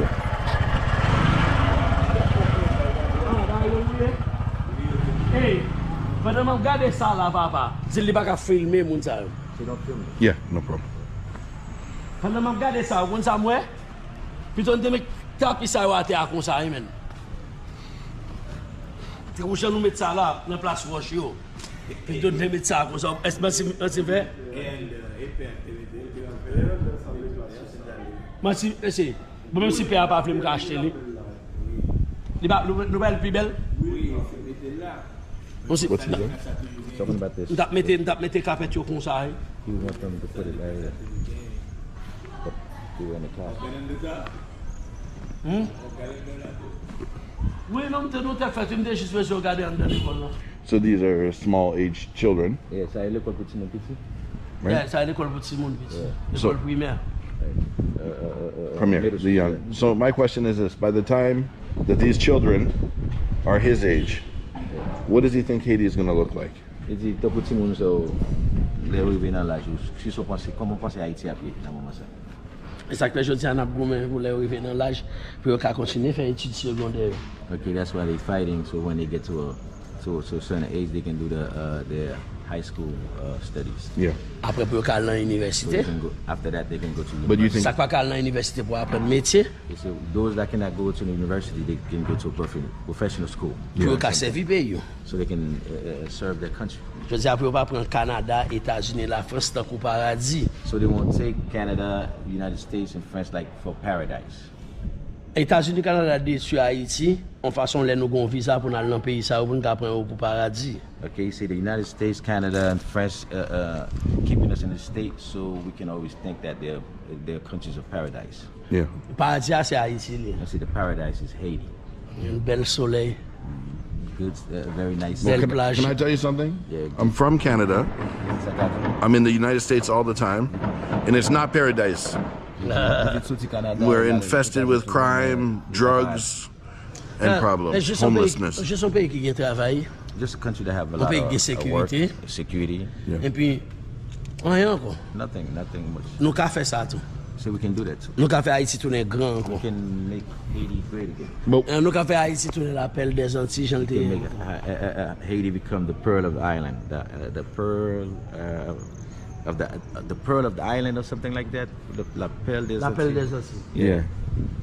So what are your thoughts about Donald Trump becoming president? So consider Donald Trump giving. Is that good for Haiti or bad for Haiti? White. Quel était démocrate, quel était républicain, ou pas jamais fait rien pour Haïti. See, regardless, the Republican and Democrat, they never did anything good for Haiti. Démocrate était toujours fait hypocrite avec nous. See, the Democrat Party, the Democrat Party always be on some type of hypocritical. Ils étaient toujours fait hypocrite avec nous. They always been dealing with them with hypocrisy.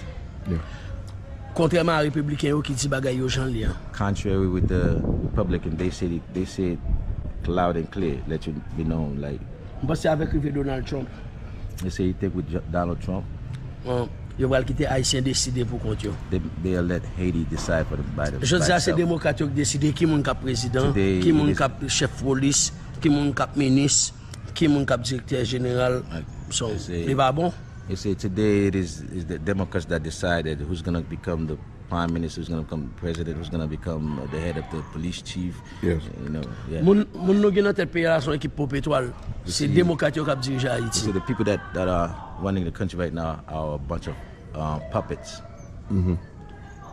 Well, I saw him. Non parce que Trump a quitté Haïti, Haïtien décidé pour compte. So he believes that Trump will let Haiti decide by itself. I think so as well. I agree.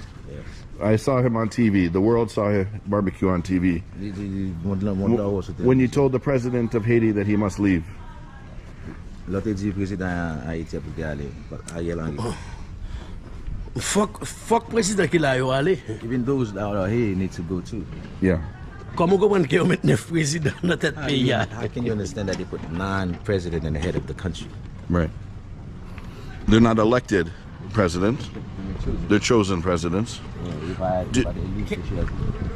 Qui est-ce qui met 9 présidents? Who put those nine presidents? Right. C'est démocrate qui utilise The CARICOM pour mettre. that used CARICOM to. Je dis à nous demander pour CARICOM quitter le pays. Today he asked for CARICOM to leave the country. Et nous demander pour force multinationale là quitter le pays. For the multinational forces to leave the country. Et nous pensons que Donald Trump a aidé nous faire ça. So he believed that Donald Trump will help them do that. Quitter nous gérer ça pour compte nous. Let us take care of that ourselves. N'a pas arrangé nous, n'a mettre tout le monde ça au dehors. We're gonna arrange ourselves to put all of them out. Haïti besoin de développer pour compte. Haiti needs to develop itself by itself. Nous besoin de amis, We need to have friends. mais nous pas besoin de maître. We don't need no masters. Nous pas esclaves encore. We're not slaves anymore. États-Unis, Canada, la France comportent autant que maître. United States, Canada, France act like they are masters. Et puis yo prennent autant que esclaves. And they take us like we slaves. They're slaves. Et c'est dommage politiciens nous yo accepter comporter autant que esclaves. You see, the politicians, the Haitian politicians accept them to treat them like slaves. Quel bel business là, m'a bien acheté. What about politics? Is that something he sees himself in the future? Pas avec le système qui est là. Not with the system that is here. Le système est un système senti. The system here is a stinky system. Si je rentre dans le système ça, If he goes into that system, automatiquement peut-être moi esclave automatically he's gonna become a slave de système là. of the system. Right. Parce que c'est un système qui est contrôlé par oligarques. There's a system that are controlled by the rich people. Un système qui est contrôlé par les États-Unis, Canada, la A France. system that is controlled by the United States, Canada, and France. Nous devons craser le système là avant. We need to break down the system first. Et là, ça n'est pas moi qui choisi dans la politique. Now, at that time, it's not going to be him that chooses to go into Le peuple politics. lui-même, pourquoi il a choisi si je dans la The politique? people will choose who. La vie ne choose him. dépend de moi. His life does not depend on him. La vie dépend des ancêtres. His life depends on his ancestors La vie dépend des ancêtres et du peuple haïtien. and the Haitian people. Les gens qui sont mal, ils quand même. The people that are the less fortunate. Si les gens qui sont mal, ils pas même. if the people that are less fortunate than loving, Mwen pense moun ki riche tap asasine deja. and the rich people would have been assassinated him. Yo ese a plusieurs reprises. They tried many times. Grâce à ancêtres yo vivant toujours. Because of the ancestors, he's still alive. Yeah, well, look, we're walking the streets freely. He has no worry at all. Nothing. No weapons, no guns. Parce que mwen à l'aise là. He says he's at ease here. Moun yo senti en sécurité avec moi. People feel like they're safe with him. Moun yo peur la police à l'armée. They're more afraid of the police and the Les army. rentré cap tuer yo. When they come through, they shoot at them Cap mette yo dans char pour la tuer yo. and put them in the tanks and go kill them elsewhere. Moi son protecteur, He's like a protector. moi son papa He's like a father. qui soucie de manger moun yo, de business yo, that care de for sécurité yo, their business, pour moun their pas security. violer yo. So people won't wake them. But even as the gunshots go, everything is very normal. The children carry on. Because they know he's here. Yeah. Moun yo juste connaît n'a pour men contre yo. They know they're fighting against him. Et pas l'état qui paye nettoyer là, et moun paye nettoyer là. See, they're the ones who pay to clean the street, not the government. Right. C'est tout à l'heure pour nettoyer là. Moun yo connaissent la police cap tirer, moun yo pas trop peur.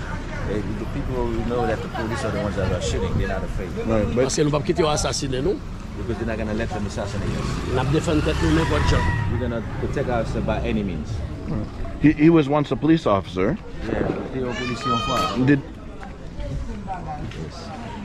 Did he see corruption? Fais le bon second. Just give him a second. Yeah, no problem. So when he was a police officer, did he see corruption within?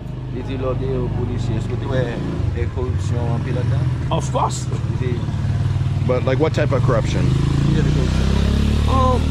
Par exemple, ou ka arrêter moun ki pi mal, ou ka arrêter moun nan quartier populaire, mon pas jam ka arrêter un mulat. For example, you can arrest the people from the ghettos, but you can't arrest a mulatto. Right. Un jour, moi t'ai essayé arrêter un mulat. One day you try to arrest a mulatto. Ça a manqué mal fini pour moi. That almost end up bad for him. Et en Haïti, la police n'a pas protégé accès. In Haiti, the police are not protected. Haïti, police n'a protégé accès aux gens qui sont riches. In Haiti, the police are protecting the rich people. Pas occuper les gens qui font croire que Haïti, police va protéger la population. Don't let people make you believe that the police are protecting the population. La police quand elle a tué un paquet de monde parce que son quartier pauvre. The police can come in here and shoot whatever the amount of people that they want because it's a poor.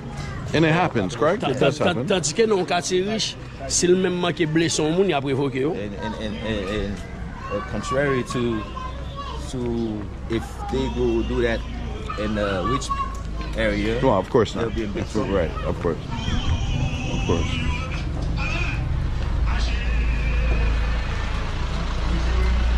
Il fallait éviter filmer. C'est donc c'est comme ça. Non, les amis ne vont pas arrêter là-dedans. Non, c'est ça. Ok. Nous expliquer ça. Et nous-mêmes, nous faisons ça. Yeah. Nous souhaitons qu'on explique ça. Avoid filming, yes. Expliquez qu'on ne va pas filmer la population. Ah, okay. So avoid filming. Yeah, no problem. C'est raison que pas de filmer la population. Raison que pas de filmer la population. So the reason that you're not supposed to film the local Les reportages ça va le sortir. when the reporters come out. Yeah. La police a pas assassiné moun yo sous prétexte que c'est bandit. On the pretext that they are bandits. En pile moun yo est malheureux soit que sorti dans la rue à chercher la vie. Okay, thank you. On continue ça? It's not, most of these people sometimes they go outside and go look for a better life or something like that, and they take them for vending. La police est dans la rue, tout profiter pour tuer, pour tuer bandits. When the police see them on the street, they take opportunity to kill them and make them pass for bandits. Yeah. Pendant tout le temps la marche avec nous, est-ce qu'il y a un bagage qui symbolise l'État là? Yeah, you see, ever since you've been walking with them, did you see anything here that symbolized the state, the government? No. Ça c'est pas l'État là. We don't have any government. C'est nous-mêmes qui l'État. We are all government. Right. C'est nous-mêmes qui Et nous-mêmes qui voyons les gens à l'école. We are the ones that send the kids to Et school. nous-mêmes qui voyons les gens à l'hôpital. We're the ones that send the people to the hospital. Et nous-mêmes qui aidons les gens à faire commerce. They're the ones that. Et nous qui aidons les jeunes à aller à They're the ones that help them l'université. go to the university, do So c'est nous-mêmes qui business. aidons. So they're their own government.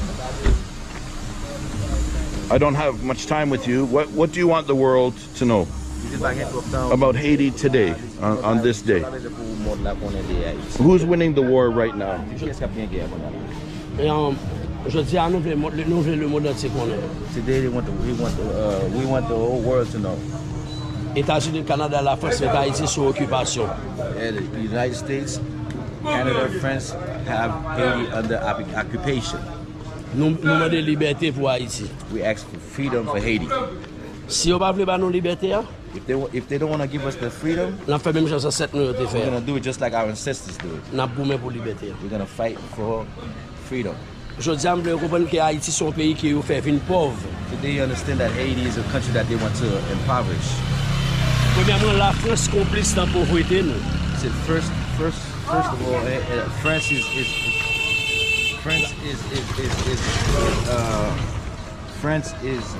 guilty.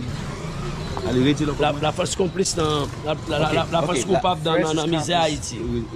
What's going on in Haiti?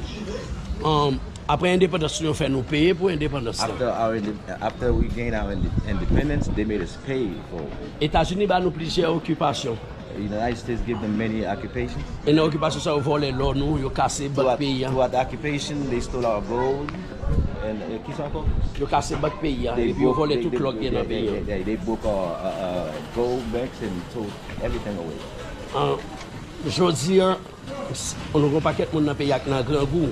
Today we have a whole lot of people that are living in hunger. Nous n'avons pas de monde qui va à l'école. Lots of children that cannot go to school. Nous avons un peuple qui est vraiment dans la misère. We have people that are really living in misery. Mais qui ont un paquet de ressources pour nous sortir dans la misère. Have a lot of resources to come out of misery. C'est juste mauvaise politique États-Unis, Canada, la France. This is because of the bad politics of United States, France, and Canada. Qui empêche nous sortir dans la misère. Stopping Haiti from getting Haïti qui a été manger pour misery. Haiti can feed itself. Et nous avons terre côté nous qu'à cultiver. We have land that we can cultivate.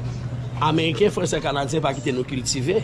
Americans, Canadians, and French don't want us to cultivate ours. Juste parce que pour avoir des vieux durs qui ont cancer bah nous. So they can send us rice that can give us cancer. Nous avons côté là quand nous avons fait bon durs pour manger. We have our own land that can give us good rice. Nous avons terre côté nous avons fait tomates, oignons, nous avons fait tout ça nous avons that besoin. can go tomatoes, onions, whatever we need. Mais ils ont empêché nous de faire ça. But they're stopping us from doing all that. Nous avons le monde entier connaît qu'Haïti a besoin de deuxième liberté. So today we want the world to know that Haiti is in the second independence. Et si États-Unis, Canada, la France prend conscience, And if the United States, Canada, and France become conscious, parce que Haïti a libéré et l'a développé. and he believes that Haiti will be free and develop. Et jamais te dit nous dans le commencement. And just like he said in the beginning, Faut que nous suspendons avec relation maître à esclave là. we need to stop this type of relation, master and slave relation. Je dis à États-Unis, Canada, la France ont une relation maître à esclave avec nous. Today, the United States, France, and Canada have a slave and master relations with Haiti. Comment nous comprenons que les États-Unis décident pour mettre 9 présidents dans le pays? How can you understand that the United States can put 9 presidents in the country? Ça n'a pas jamais fait. That never happened before. Nous avons 47 ans. Say he's 47 years old. Dans l'histoire pays, la première fois, moi, Haïti a 9 présidents. In the history of the country, it's the first time you see that Haiti has 9 presidents. Et tous les 9 personnes qui sont présidents, And all the 9 persons that are presidents, c'est 9 personnes qui étaient dans le pouvoir déjà. it's 9 people that were in power already. Lavalas, It's the Lavalas, PHTK, yeah. Lavalas, PHTK, Fusion. Toute parti politique qui sont au pouvoir aujourd'hui, ils sont tout net. Ils ont passé dans le pouvoir pendant 30 à 40 dernières années passées. All the 9 persons were like in different political platform, and they were into power already. They're the ones that are in power right now. Aujourd'hui, je ne peux pas comprendre. Today, he cannot understand États-Unis choisissent de mettre 9 personnes. why would the United States choose to put those 9 persons into power. Ils sont preuves claires. It is a proof, clear proof, Et que les États-Unis veulent détruire nous. That the United States wants to destroy us. Et ça pour le monde entier qu'on est. That's what the world needs to know. Canada complice. Canada is Accomplice. Yeah. Français est complice. The French, Américain the complice. Americans. Nous avons besoin de deuxième liberté. We need a second freedom. Celle ça qui a retiré nous là. That's the only thing that can get us out of this state. Et ça fait grain ça nous espérer de Donald Trump. That's why the only thing that they're hoping from Donald Trump. Il va pas faire boucher dans bagage. He's not gonna put his hand into Haiti's affair. Il va quitter nous-mêmes nous décider pour nous. He's gonna let Haiti to decide on his own. Et nous espérons qu'il a retiré force ça au dans le pays. And we hope that he's gonna get rid of the force that's here. Moi pense qu'il faut qu'il retire Kenya en Haïti. We think that we should take the Kenyans out of Haiti. Si pays tant que Bahamas, faut qu'il quitte le pays. Yeah, little countries like Bahamas need to leave the country. Si pays tant que Belize, faut qu'il quitte le pays. Yeah, little countries like Belize need to leave the country. Et moi pense son exprès au fait au petit pays ça au coloniser nous. They send those small countries to colonize us on purpose. C'est pour qu'on montre petit pays ça yo. Mais Haïti qui prend indépendance, regardez nous même nous pas gagner indépendance, c'est nous qui avons occupé nous. Yeah, to show they want the small countries to think that look at Haiti that got their independence first and they the ones that's occupying them. So, je pense que c'est un moment arrivé pour le monde entier qu'on vérité. So you believe that today the time has come for the world to know the truth. Et nous avons comme ça. And we fight against that. I have a question. What does a day look like? What does a regular day look like for a barbecue? Do you live in a big house? Luxury? Fine foods? How do you live? Pas de problème pour manger. It has no problem to eat. Pas de problème pour dormir. It has no problem. But is he eating different food? But he's not living in luxury. Right. Parce que comment je me sens dans le luxe? So how would it feel like he's living in a luxury life? Pendant que tout le monde sait qu'il vit dans la misère. When he has all these people living in misery. Ils offrent le luxe. See, they offer him the luxury. Ils offrent l'argent. Ils offrent l'argent. Yeah, see, they offer me money. Ils offrent une opportunité pour me voyager. They offer me opportunity to travel. Mais ça c'est manifesté dans moi. But my ancestors are manifesting in me. I'm staying here, I'm gonna fight against them. Même si ils assassinent. Even if they get the chance to assassinate me. Parce qu'il faut Haïti libérer. Because Haiti has to be free. Yes. I can't wait myself for the day that Haiti is free. Ça fini. That will come, that day will come. Yeah. How long does he think it's going to take? It's going to pass a gap. When you fight it, you don't give yourself a certain limit. You don't limit yourself. Yeah. Dessalines t'es passé 14 ans. See, Dessalines spent 14 years fighting. A marché dans toute plantation. Going through all the plantation. A marché dans tout jardin. Through all of the gardens. Pour parler à esclaves, pour motiver pour prendre indépendance. Talking to the slaves and to motivate them to gain their independence. Mais je dis même j'avais. Today is just like it's the same. Jusqu'à présent, Haïtiens beaucoup comprennent la bataille n'a mené. You see, as of today, they don't even understand the type of work he's doing. Je peuple la comprendre gourmet. So the day when the people understand the fight, nous va pas paquet temps. It's not gonna be like no. Parce que nous avons fait plus fort travail là. They already did most of the work. Je dis today, en Haïti, on ne peut pas parler de révolution. People used to talk about revolution. T'es qu'on un mouvement qui a fait capement des gouvernements pour quitter le pays. They used to have, movement that to ask the president to leave the country. Je dis tout le peuple a parlé de révolution. Today, the majority of the people are talking about revolution. Et au sens pays a besoin de révolution. And they feel that the country needs Et c'est ça a qui revolution. fait en États-Unis, Canada, la France paix. And that's what makes the United States, Canada, and France afraid. Et c'est ça qui fait oligarque au paix. And that's what makes the rich people afraid. Parce que nous allons passer pour un politicien corrompu. And then we're gonna pass and snatch the corrupt politicians. Et n'a passé par tout média corrompu. We're going to snatch all the corrupt medias. Et puis oligarques yo a obligé quitter pays. And the rich people will have to leave the country. Yo pas prêt mourir, y a getta prendre hélicoptère pour y aller. They're not gonna die. They're gonna get the helicopters or plane to get out the Tout country. monde te salen t'a goumé contre Ariel là. And everybody saw that when they were fighting against Ariel. Yo te getta prendre hélicoptère yo voler quitter pays. Most of them got on their chapters and leave the country. M'passe m'gal faire voler quitter pays. So he believes that he's gonna make them fly again. Parce que yo méchant en pile. Parce que yo méchant en pile. Because they are very wicked. C'est pas tout oligarque qui est méchant. Not all of them are wicked. Je dis on va faire une bataille couleur. Today he's not having a color fight. The fight is not about color. Parce que au mulat, parce qu'au blanc, ça va blesser Because you're white or you're mulatto doesn't mean I hate you. Gen bon mulat, gen bon blanc. They have good whites and good mulattoes. Tout comme tout gen bon moun noir, gen mauvais moun noir. The same way that they have good black people and bad black people.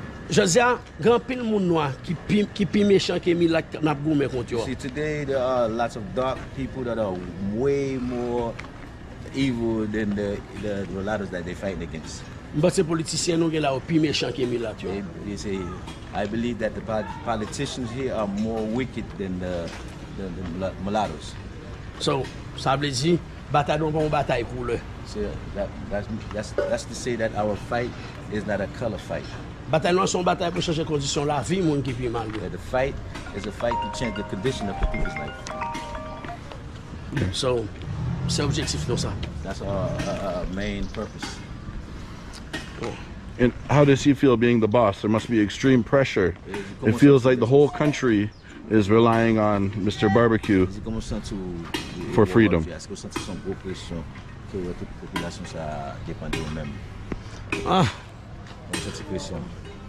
Pas jamais de travail qui trop grand. You see, there's no work that are too big. Ça qui est important, c'est focus sur l'objectif. The most important thing is to focus on your objective, of your purpose. C'est ça nous sommes dit à l'heure. And that's what I say earlier. Nous sommes un grand peuple. We are great people. Nous sommes descendants, on paquet gros monde. We are the descendants of a lot of great people. Nous sommes descendants de Jean-Jacques Dessalines. He's the descendants of Jean-Jacques Dessalines. Ils ont surmonté n'importe bagaille. See, you can surpass anything. Where does this special power come from? His ancestors? Yeah, you put the pouvoir la sortie. Nos ancêtres. Comment passe ça? Yes, you believe so. Yeah. Parce que parfois moi-même, sometimes me, on a envie de décourager. Sometimes you feel discouraged. Et puis, on se force encore pour continuer. You find the power to continue. Les bagailles sont noirs pile pour moi. When things are very, very dark for him, Moi, les mon baleine, he light up his Kindle moi jeter de l'eau, and pour some water et puis demander ça c'est au courage. and ask the ancestors for courage. Et puis nous juste continuer. And they just continue the fight. Is he spiritual, religious at all? Moi, je suis spirituel, mais pas religieux dans le sens chrétien. Okay. You say he's spiritual, but he's not religious. He's not Christian. Believe in God?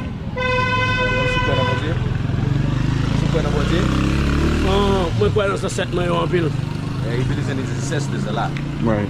Like, I mean, after this life, does he believe there's a second? Moi, crois dans ce 7 mois. Je ne crois pas dans Jésus blanc qui est colon yo ba nous. He believes in his ancestors. He doesn't believe in that the white Jesus that the slave masters gave.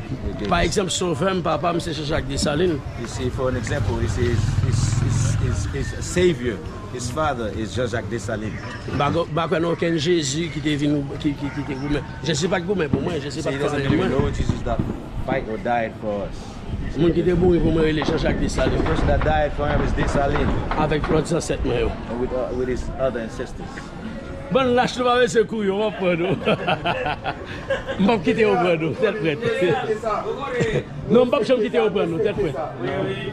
Now we saw his statue. Yeah, What do you think? One day I'm going to return and see a barbecue statue in the park? Did you do a statue? Li di eske kon la tout la boy gen statue sou pak la. Li wè l'autre statue, l'autre statue dans pa gen sou place là. Ah, ça va le dépendre de qui travail moi fait. That will depend on the type of work that he gives. Même pas j'aime penser à ça. So you never thought of that. Ça qui est important pour moi, je dis, c'est changer condition la vie. The most important thing for me is to change the people's life condition. C'est ça qui est important pour moi. Those are the most important things for me.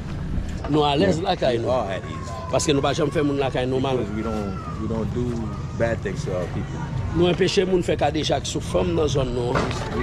We stop people from committing sexual aggression on the female in the area. Nous empêcher moun battre moun. We stop people from beating people.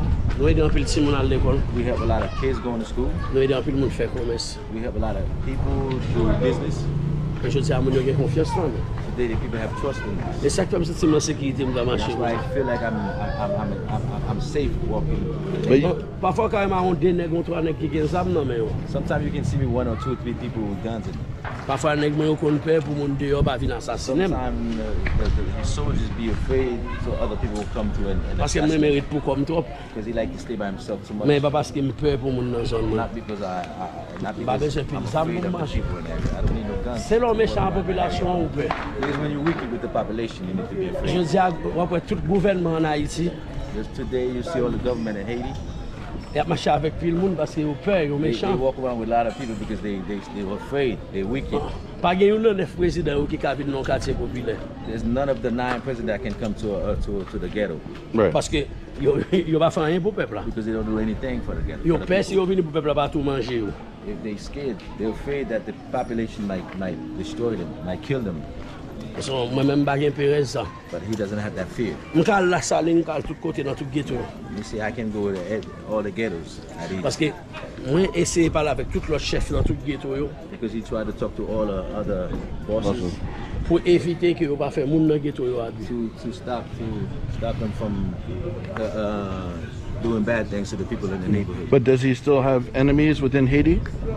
Yes. Other gangs?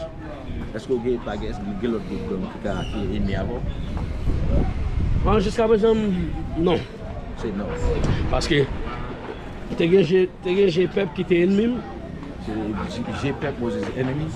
Je dis à nous font seul. Today we become one. C'est ça qui nous va vivre ensemble. That's what put together, what for vivre ensemble. Je dis à gouvernement avec les oligarques.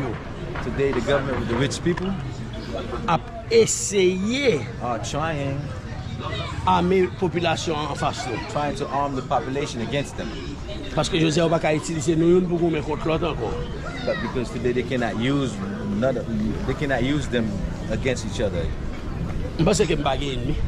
See, I believe that I don't have any enemies. Yeah. You know, around the world, I'll use an example of Trinidad. I just came from Trinidad.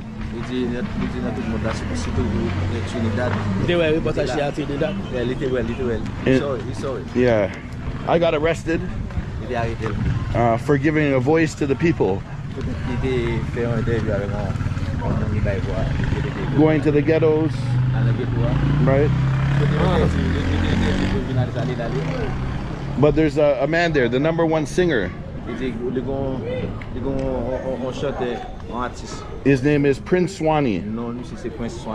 And he put a song named Barbacue Badness. And it has millions and millions of views.